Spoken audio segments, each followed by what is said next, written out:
And the most ridiculous of all came from Elizabeth Warren, who said that Trump is not just threatening one specific group, in her case, I suppose, the Cherokee, but that President Trump is threatening all life on Earth.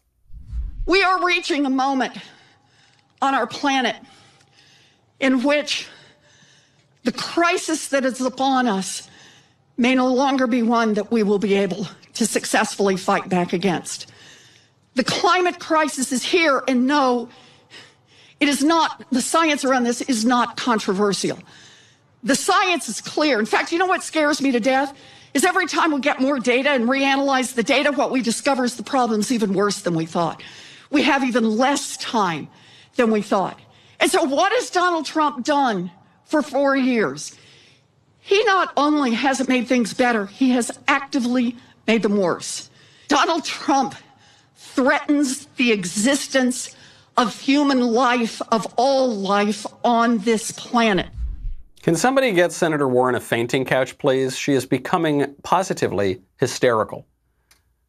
I love this idea. The Democrats always do this because they're always fear-mongering. They're doing it on the virus, as President Trump said to the press right at the very top of the show today. And they're doing it on the environment. They've been doing it for decades and decades. They used to do it on population, the population bomb. We're all going to be starving by the 1980s. What happened? The world population doubled, and people have never been richer or fatter. They did it with global cooling in the 1970s, and we're all heading for an ice age. And then now they're doing it with global warming, and who knows? They're going to do it with global moderation pretty soon. Who knows? She goes, listen, we told you that the world was going to end in 12 years. Well, now it's actually, it's going to be sooner even.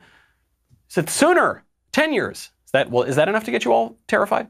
How about 9 years? How about it's going to end in 95 minutes? If you don't vote for us right now, please vote for us. Help us. The world is going to end.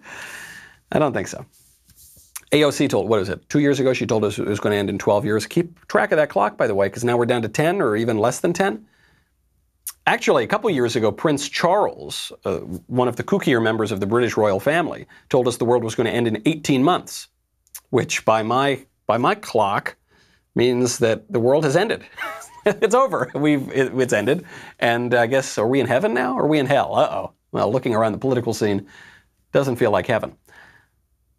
Obviously, these things are preposterous. The world is not, no one knows the time or the hour, but at least the sun monster is probably not going to end the world within Elizabeth Warren's timetable. They're ginning up this hysteria on the racial issue like John Leguizamo, and then on the global planetary issue like Elizabeth Warren, because they're losing power.